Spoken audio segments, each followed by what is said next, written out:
I'm standing in front of the 52-story building known as the Trump International Hotel and Tower. Now, you may think because Trump's name is out front in bright lights that he owns it. Not exactly. All he really owns is some of the condos, the restaurant inside, the parking garage below, and the antennas on the roof. You see, the name Trump on a building doesn't always mean what you might think it means. And this is just the beginning. Donald Trump is on top of the world. Certainly, that's what he keeps telling us. I happen to be the biggest developer in the hottest city, so that's a very cool thing. The Taj Mahal is fantastic. Everything I've done has been a tremendous winner. These days, Trump is everywhere. Good luck, everybody. His name is on buildings and casinos. Give me 5. Oops. He has created a new category of celebrity. Businessman, superstar. And I have to say that you're fired.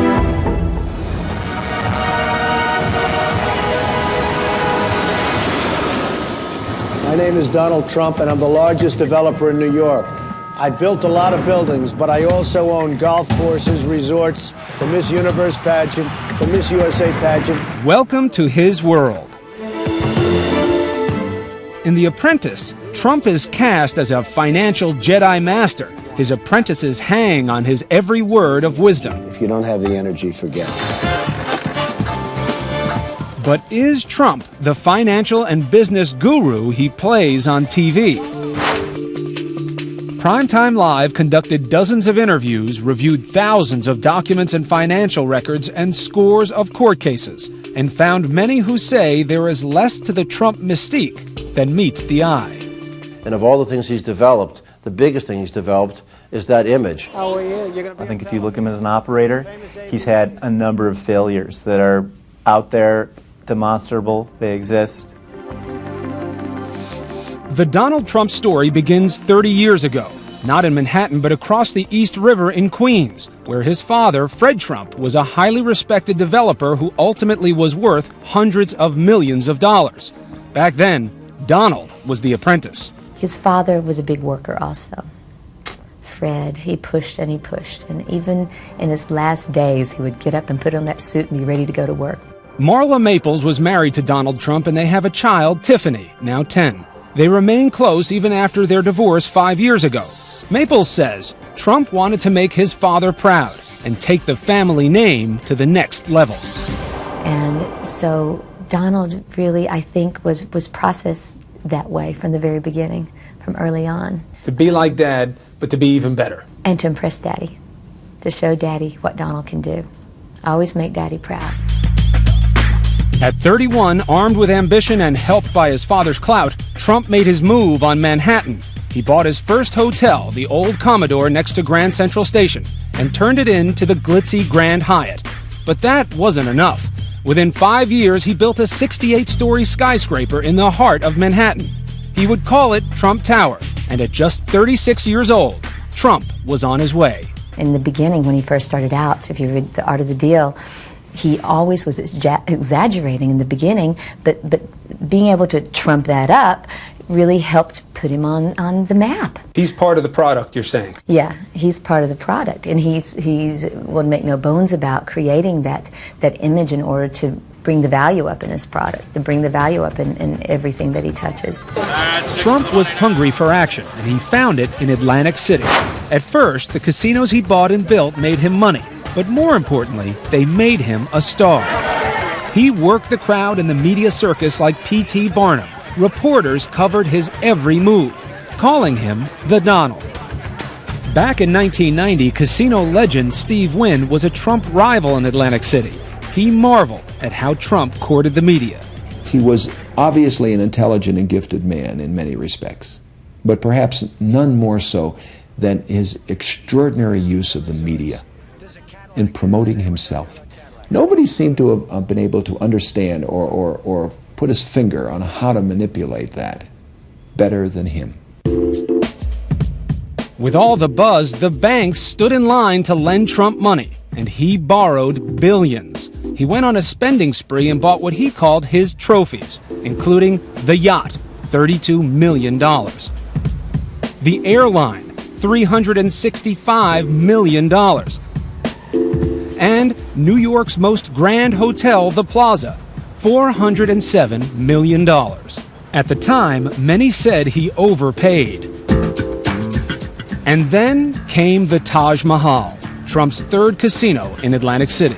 We think the Taj Mahal is beyond belief from any standpoint, and we think it's going to be a tremendous success. It was his biggest deal ever. He called it the eighth wonder of the world. But it was also probably his biggest mistake. A billion-dollar building built on borrowed money, junk bonds, with the whopping interest rate of 14%. Trump was now $1.4 billion in debt on his casinos alone. So from the very first, the Taj Mahal was an ugly child, ill-conceived, without a central plan, without a clear idea of where it was going. He was destined to fail. In a town where, for the last 10 years, no casino with 60,000 square foot has ever been fully utilized, on what basis would someone build one with 120,000 feet? The pressure was intense. Marla Maples was by Trump's side as the financial storm was gathering. Then we'd fly into Atlantic City, we'd land on the rooftop, and there would be like a dozen people just waiting. Okay, Mr. Trump, they have a list of things I needed to go over with him. And it was just like being swallowed up in this tide, you know, of just like this force of people that were just wanting and needing and had to have his attention. Back then, casino analyst Marvin Rothman was the first to question the hype and predicted the casino wouldn't attract business in winter. He went on the record with us then. But when December and January roll around, you could see business drop off 30 or 40%. And now, when the cold winds of winter blew, that's a whole different market. And I just felt that they would never be able to make it, and they didn't. He borrowed too much money, and he borrowed a lot of money to build a property that his ego and interests were wrapped up in, and the casino couldn't throw off enough money to pay back the debt. Donald Trump was facing something new, failure. Imagine being Trump back then. $3.4 billion in debt, interest mounting.